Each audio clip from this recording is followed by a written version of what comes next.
times it's not exactly that way. So the definition of health in a place of constant change for a multi-leveled, right, creature that is related to everything that happens, I call health anti-fragility. And that's not my word, that's the word of a particular super brilliant economist named Nassim Taleb. He wrote a book called The Black Swan. And it's about how much we ignore change and about how much we believe that if we set things up in a certain way, chaos will not happen. And this is foolish, very foolish, because I don't know if you've noticed, right, that reality is free to do as it wishes with any body or anything that was created. It's free, absolutely. The Gita is a great story about that. You can look at chapter 11 when Krishna speaks about his freedom. And he says, Kalos me, to Arjuna. Kalos me, I am the bringer of time and death. I flame worlds into existence, and I take them out of existence without concern for you. And you wanted to see this. So this is how it is. Now, what do you want? And of course, Arjuna says, I want to go back to the way it was. I want to go back to the way it was. Well, that's understandable. All right, we'll do that. But don't ever forget where you live. Right? Not just on earth. Y'all know that. The universe is your home. The whole entire thing is your home. The whole thing. We're already astronauts, right? No need to establish a colony on Mars because that's what's happened here. So this constant change place requires a creature that needs to get stronger as a result of stress, that needs to get smarter as a result of stress. Not just one that survives stress and doesn't change. Not just one that breaks down under stress, but one who actually can encounter chaos and become stronger and smarter as a result of this. In the West, we call this force natural selection. Evolution loves chaos. Evolution loves stress. It constantly changes forms in order to bring something that can meet the situation in a particular way. So if you want to know what it means to be healthy, it doesn't mean getting yourself to a point where you feel real good and then using all of your might to try to keep the world from changing your routine. It means that you're able to take the shot on the chin, wake back up and go, okay, it's cool to make mistakes, but it's stupid to make the same mistake over and over and over again. Make a ton of mistakes. That's how you learn. Move into places that are new. That's how you learn. But don't make the same one all the time. And the main one is you believe that it will be like it was. You believe that it will be like it was when you really got off on it. You know? Like when I was a kid in church, like I loved church, you know, for a long time when I was really young, and I didn't understand the doctrine that they were teaching me. But so many times, you know, my heart grew as wide as the universe when I would hear this teaching in this little southern town. And I would go back the next Sunday and sit in exactly the same place, thinking that it might happen again. Right? If I sit in the pew in the same place, I wear the clothes, I say the words, I believe what I believe, then it'll be like it was. This is a crime against wisdom. And this is not a sign of health. Okay? It's not a sign of a creature who is willing to continually open up to the freedom and possibility that life has to offer. And believe me, it's free. You know, if you don't think that, well, you don't have to just believe me. You can check and see. Although I love to talk about the universe's freedom. I can hear Holly saying, don't do cosmology at this point. Okay? So we know what it means to be healthy? Can I ask a question on those 2 points? Disease, health. And you may talk about this later, but if it fits here, can you talk about where injury? It's how they grow. Okay. If you train people well, you injure them on purpose. The right amount, with the right recovery time. Movement that is training is like a scalpel incision in a particular place that is mapped in your brain by a movement program, remembered when it's efficient, rebelled against when it's inefficient, all of those kinds of things. I I injure my students on purpose in a very elegant way. A very elegant way. All evolution comes from insult. Nothing comes from cruising, except, the hope that it won't ever stop. And so an anti-fragile creature is one who continually opens to the possibilities of life. The one who is like that in heart, the one who is like that in relationship, the one who is like that in body, the one who is like that in breath, constant opening up, right? Are you able to give a more specific example of injuring someone on purpose in an elegant way? Well, let's say, okay, so structurally speaking, really quickly, right? I don't know if you've noticed as a trainer, but we've become a society of the buttless. Okay? Have you ever seen delayed glute onset activation? Right? You ever seen any particular big structure that's designed for locomotion that's not working when it should be? So what we do is make it do that. And the first stage of that is to just get it to work. And that doesn't change tissue. All that does is reestablish sensory motor connection between the brain and that part of the body so that the brain remembers, oh yeah, this feels like this when I do it. But then if it needs endurance, because it does, because that's when it fails the first time, when you get tired, that's when your structures fail. Whatever they are, your mental structures, right, your emotional structures, your physical structures, then we have to do repetition. And in that repetition, damage is done. And anaerobic capacity is, reached. And the muscle is starved, and it gets stressed, and it goes through an inflammatory cycle that's natural and is right. And if it's not too much, it will grow back and it will reorganize in a way, right, that's smarter. Because, man, this right here, whoa, if you guys aren't like what it's like to be a body, it's a shocking miracle. I mean, it is not just a burden, right? It's an ultimate source of enjoyment. And if I'm right, learning about the body and enjoying the body and doing all this is a way to learn about the nature of creation. This is what they gave us, the Hatha yogis. They gave us that. They didn't devalue the body. They valued it a lot in a way that prior to that, it wasn't valued in the same way. There's no evidence that Patanjali would really love the body. In fact, the things he says literally are, it's like an alimentary canal filled with pain and attachment. Why would you want another one? You need to get clear on what's real and what never changes, which is a weird statement in Party Dhamma. Does that make more sense in the way we usually relate to the word injure or injury? We're not rupturing disc. We're not ruining rotator cuffs. We're not hurting people. Do you understand? So, we really needed to clarify because of our usual headset in relationship to the word injury. That's not what we're talking about. You guys just think back in your story when you were 16. Okay, this thank would be you. what was called an insult. Thank you for clarifying. And maybe no one did it to you. Maybe reality did it to you. Who knows all of these things. But that's a point where something is called for in the system. And we call it adaptation. Some adaptation in the system is called for. The adaptation can produce something that's kind of robust, that can withstand stress, but it doesn't change, and that's not exactly healthy. To be healthy means you take the shot on the chin from wherever it comes and you get smarter.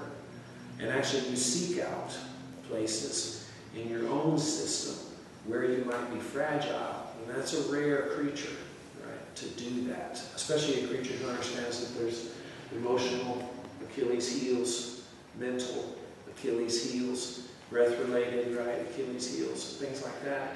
Because when we do therapy, when we do practice, we can't see how the future, we don't know whether things are going to go well or not, but what we can see is a structure that looks like it's not only going to survive, but that it's set up to grow and thrive as a result of difficulty.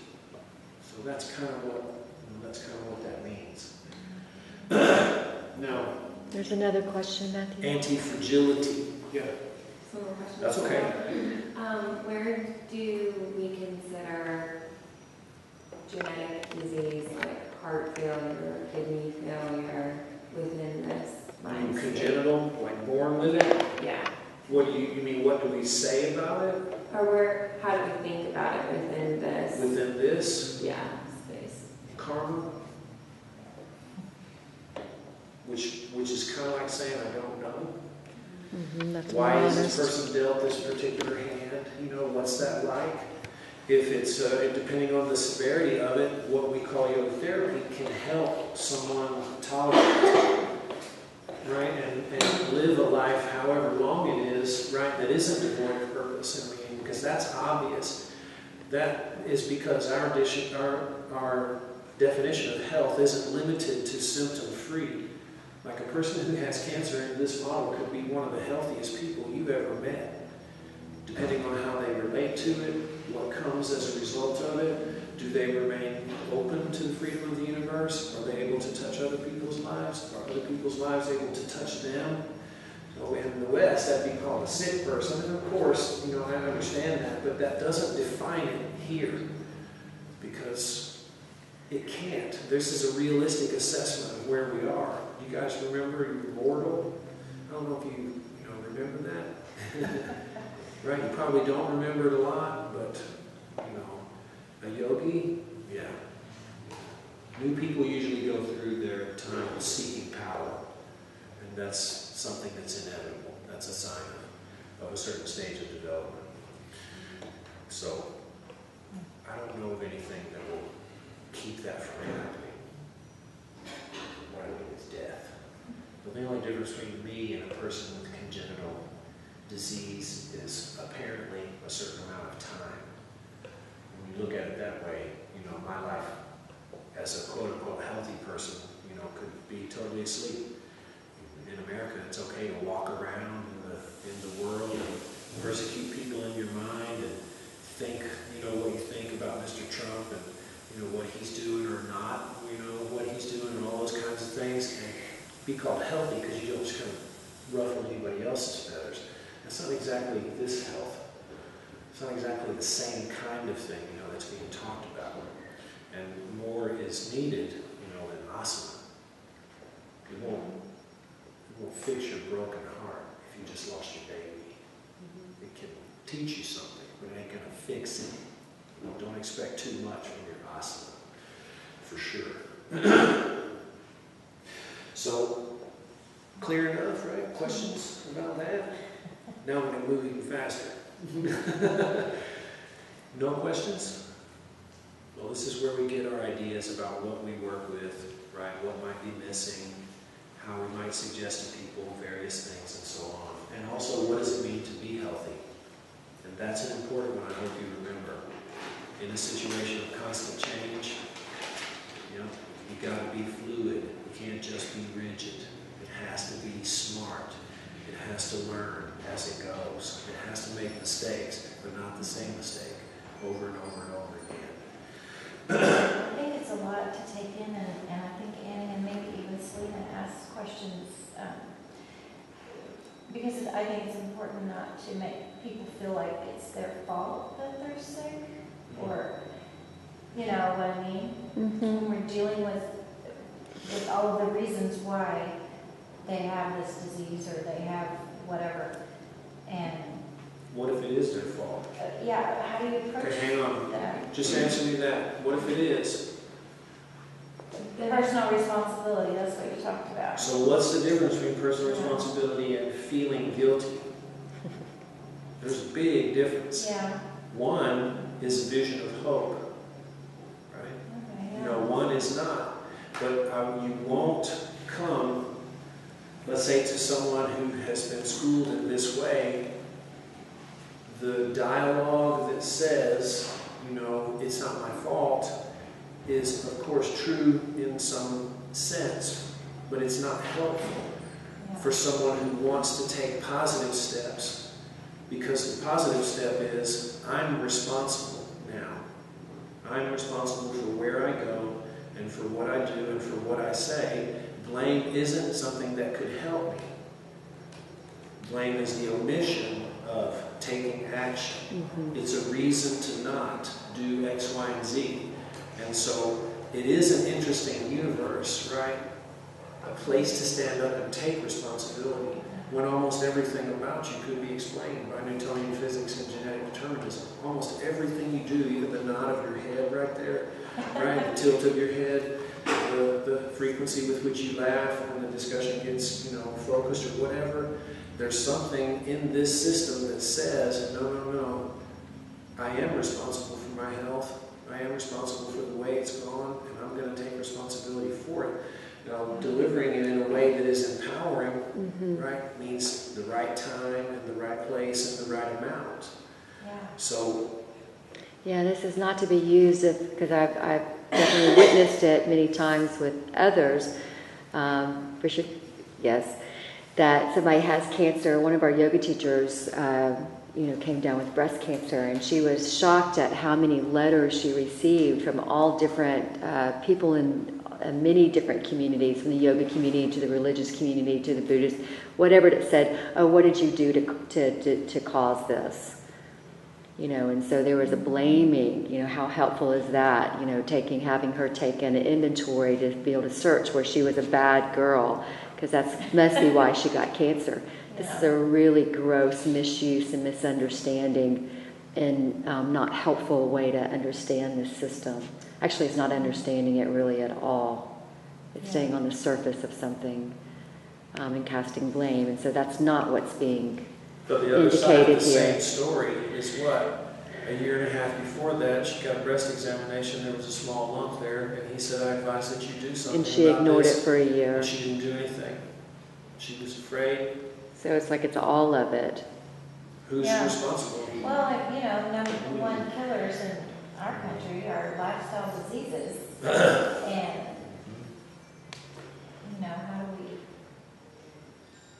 prevention is really the key. Most folks who have been through a really strong healing crisis have some story about personal responsibility. It's very inspiring. Most of them say, I saw clearly what I had done and what I hadn't done. And though I don't want to take any responsibility, somewhere back there along the line, I lied one time, and then it got easier to ignore, whatever's going on. And it's actually good news, because responsibility is what we want in a situation that changes constantly, where you're anti-fragile. We want to be able to respond in creative ways. That's what that word means. We don't want to just react in the way that we always have, or anything else. Yeah. So it's really what we're shooting for. And I hear what you're saying. Totally. Well, I hear love what what you're you're saying, because I am in, healthcare, and traditional medicine we do a terrible job. So. Well, they're doing the best they can. They're all just mired in bureaucracy that's so killer. I would imagine that it'd be really hard to get through to some people, the personal responsibility part. Do you have individuals that you never can quite get there? How do you feel about the fact that some can't be helped, that will never be helped? Some are grist for the mill. How do you feel about that? It's hard. It's hard. The yoga crowd that I know is a very liberal, very open crowd, very compassionate, and so on and so forth, right? Filled with that kind of stuff. And that's a young stage. Go to the chapter in the Gita. You know what Arjuna sees when he wants to see Krishna's real face. You know what he sees. He sees Vishnu. He sees flames. He sees mouths with fangs. He sees blood being spattered everywhere. He sees body parts flying through the universe. That aspect of reality is actually real. Okay? Nature doesn't care for the individual in the same way that she cares for the direction of the whole. And the benefit to the whole comes at the sacrifice of the individual. That's how nature learns what's useful and what's not. And this is why the Veda says what it says about the sacrificial nature of things. That's just part of the deal. So if you're going to be a yoga therapist, and someone comes and says, they give you a real detailed story about all the other therapists they've seen and how they think those therapists were not on track, they told them, but you're the one, I think you need to send that person on as fast as possible. Get away from them. They're probably a psychopath. Probably, in some way. So some cannot be held. That's part of the stability of the universe. We call that Thomas. Right? It's part of what holds things together, actually. I know we would love to think that everybody's going to wake up and we're all going to end up in heaven singing Kumbaya, and there'll be no pain and there'll be no nothing like that. It's kind of a nice idea, but from the perspective, of the Crab Nebula or the black hole in the center of the galaxy that's devouring suns, it's real infantile to think that. It is. You know that every 7 minutes in the universe a supernova explodes, killing for like 3 billion light years anything in its vicinity. 7 minutes ago, 7 minutes before that, 7 minutes before that. Remember where you live. Come out of your echo chamber. You are in reality. And it is godlike and free. It's amazing to be here. And that's what yoga's for.